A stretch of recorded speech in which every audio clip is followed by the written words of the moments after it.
ये कहानी गोटे गांव की है, जो एक जूते की दुकान के लिए मशहूर है, जिसका नाम है मेरा जूता है जापानी।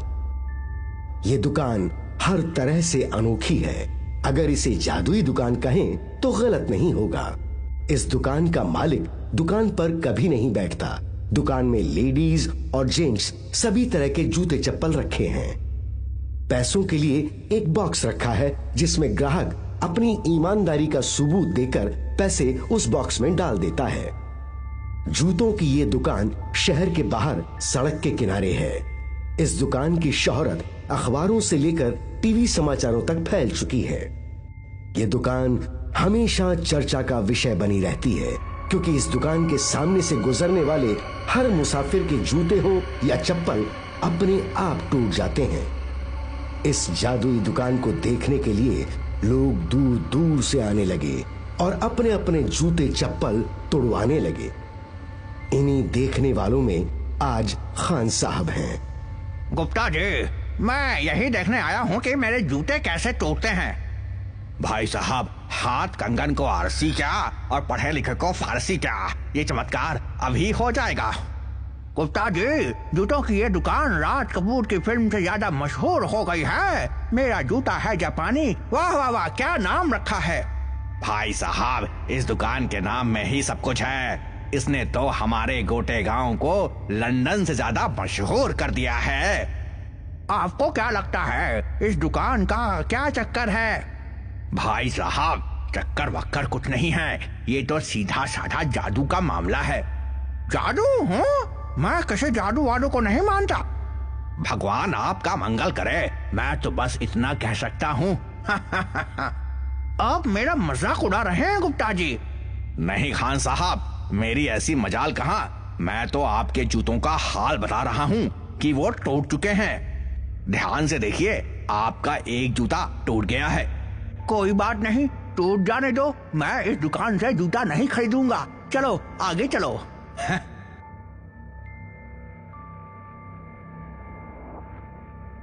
मेरा जूता है जापानी। इस घटना में खान साहब का नाम भी जुड़ गया। जूते के साथ उनका भ्रम भी टूट गया और वो भी मेरा जूता है जापानी की दुकान से हिंदुस्तानी जूते खरीदकर अपने घर की तरफ निकल जाते हैं। काका, अब तो पानी सर से ऊपर चला गया। हाँ बेटा, इस जूते की दुकान ने नाक में दम कर दिया है। कब तक हम जूते तोड़वाते रहेंगे और कब तक हम उसकी दुकान से जूते खरीदते रहेंगे? महीने का आधा बजट तो जूते चप्पल में ही चला जाता है। ये तो शुद्ध जादू का मामला है। इसके लिए किसी तांत्रिक की सहायता लेनी होगी। हाँ भाई, अपने गांव के हनुमान मंदिर में एक सिद्ध बाबा आए हुए हैं, हमें उनके पास चलना चाहिए। हाँ, हमें उनके पास चलना चाहिए। मेरा जूता है जापानी, वाह, दुकान का नाम बहुत अच्छा है। बाबा, नाम अच्छा है लेकिन काम तो खराब है ना। हाँ, काम तो खराब है। गांव के लोगों को परेशान करना अच्छी बात नहीं। ये सब कब से चल रहा है? बाबा, ये समस्या बहुत पुरानी है। हाँ बाबा, गांव के लोग जूते बदल बदल कर थक गए हैं। बाबा, अब आप ही कुछ कीजिए बाबा। जूतों की समस्या से हमें छुटकारा दिलवाइए बाबा। ठीक है, अब हमें कुछ करना होगा। धन्यवाद बाबा। सिद्ध बाबा रात भर इसी परेशानी में उलझ रहे हैं कि कल उन्हें क्या करना है, कैसे उस जूते की दुकान का रहस्य उजागर करना है। इन्हीं प्रश्नों के उत्तर बाबा ढूंढते रहे और योजना बनाते रहे। दूसरे दिन सूर्योदय के साथ बाबा अपने खड़ाऊ पहनकर एक हाथ में कमंडल और दूसरे हाथ में त्रिशूल लेकर उस जादुई दुकान की तरफ निकल पड़े।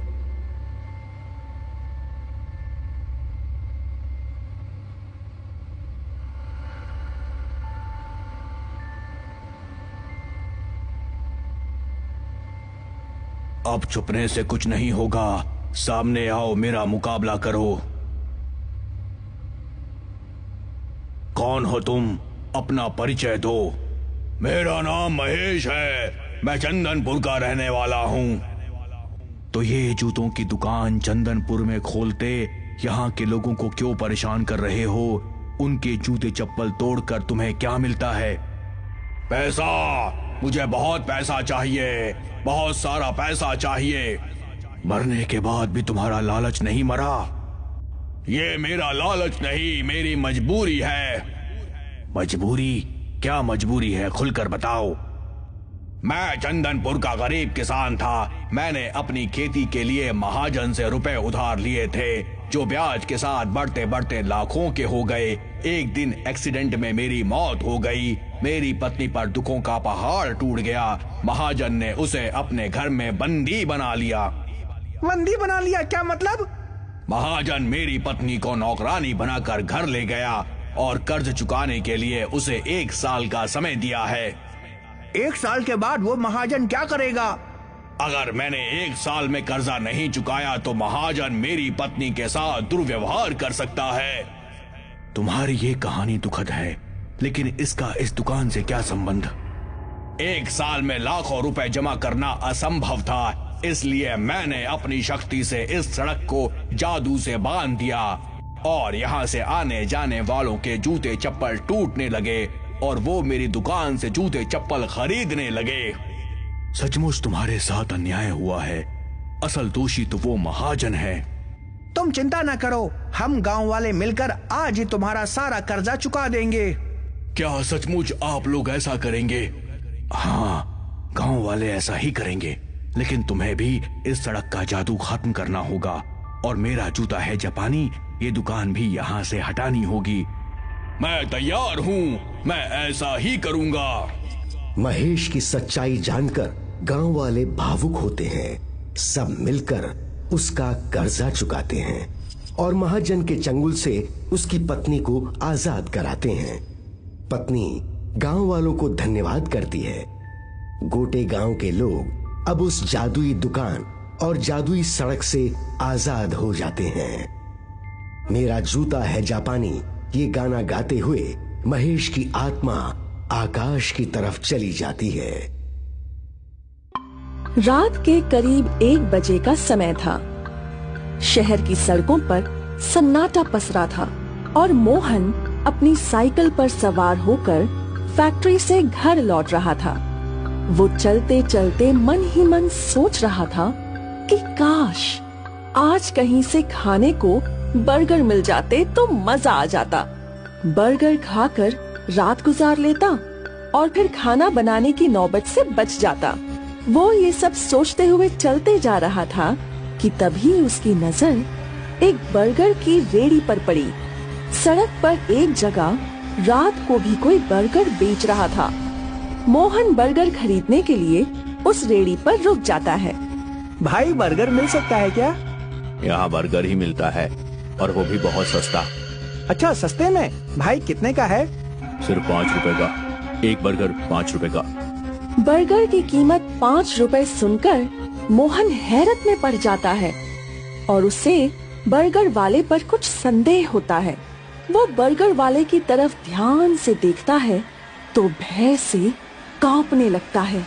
बर्गर वाले की आंखें लाल अंगारों सी जल रही होती है और चेहरा कुछ नीला नीला नजर आता है। कौन हो तुम? तुम मुझे बर्गर वाले तो नहीं लगते। भूत तो नहीं हो ना?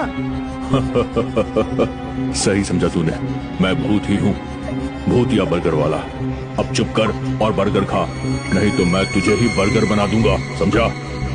ये कहते हुए बर्गर वाला अपने असली भूतिया रूप में आ जाता है और मोहन को जबरदस्ती बर्गर खिलाने की कोशिश करता है। मोहन जैसे ही उसका बर्गर खाने लगता है तो अचानक ही वो बर्गर केंचुओं का गुच्छा बन जाता है और फिर मोहन उन केंचुओं को फेंककर वहाँ से भाग लेता है। बचाओ बचाओ, भूत है, ये बर्गर वाला भूत है।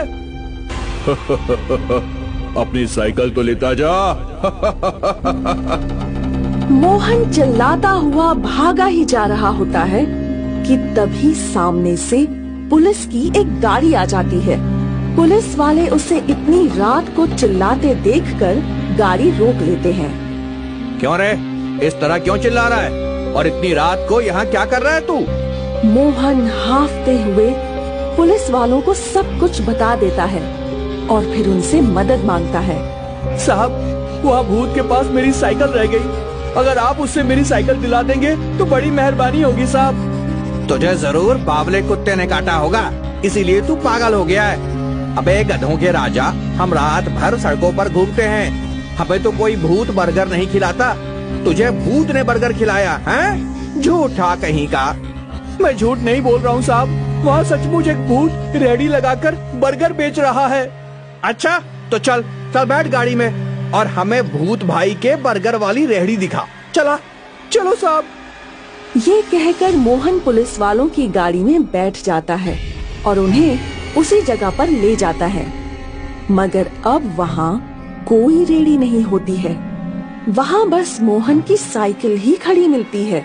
कहाँ है भूत और कहाँ है भूत की बर्गर वाली रेहड़ी? यहाँ तो बस तेरी साइकिल ही खड़ी है।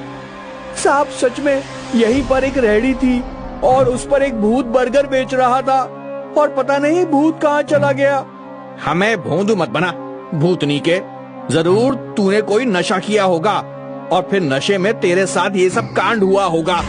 मन के वहम को सच्चाई बनाने की कोशिश करता है। नहीं साहब, भले मेरी डॉक्टरी करवा लो, मैंने कोई नशा नहीं किया है, मैं तो फैक्ट्री से नौकरी करके लौट रहा था। अब और हमें उल्लू मत बना, समझा?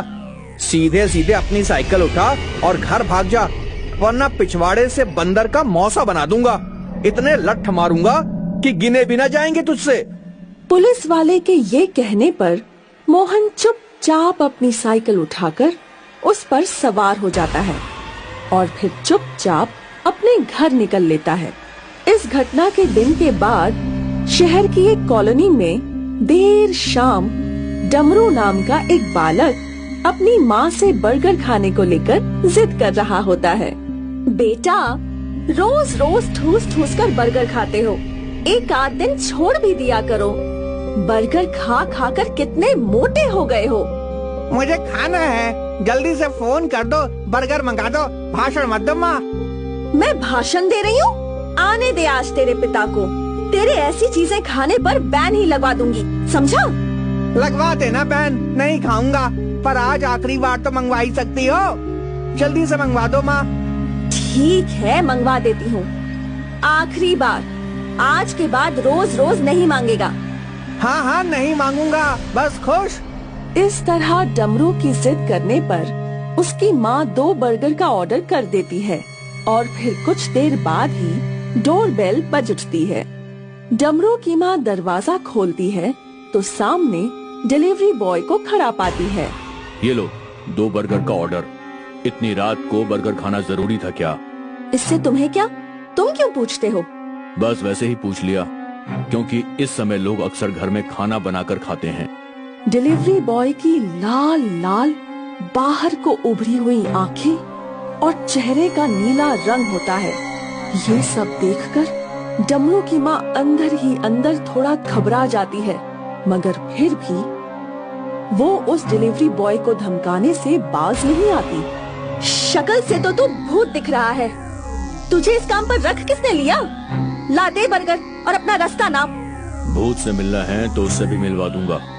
अब अपने ये बर्गर संभालो और मैं चला। ये कहकर डमरू की माँ उससे बर्गर लेकर अंदर चली जाती है और डिलीवरी बॉय भी चला जाता है। उधर डमरू बर्गर देखते ही उन पर टूट पड़ता है, मगर जैसे ही वो बर्गर खाने की कोशिश करता है तो बर्गर अचानक बदबूदार कचरे में बदल जाता है और डमरू उसे मुंह से बाहर थूकते हुए चीखता है। ये क्या मंगाया है माँ? ये तो कचरा है, कूड़े के ढेर का कचरा। फिर वो दूसरा बर्गर देखती है तो और अधिक आश्चर्य में पड़ जाती है, क्योंकि दूसरा बर्गर तो जीते जागते केंचुओं से बना था। ये देखते ही वो उसे उठाकर दूर फेंक देती है और तभी वहाँ भूत के हंसने की आवाज सुनाई देती है।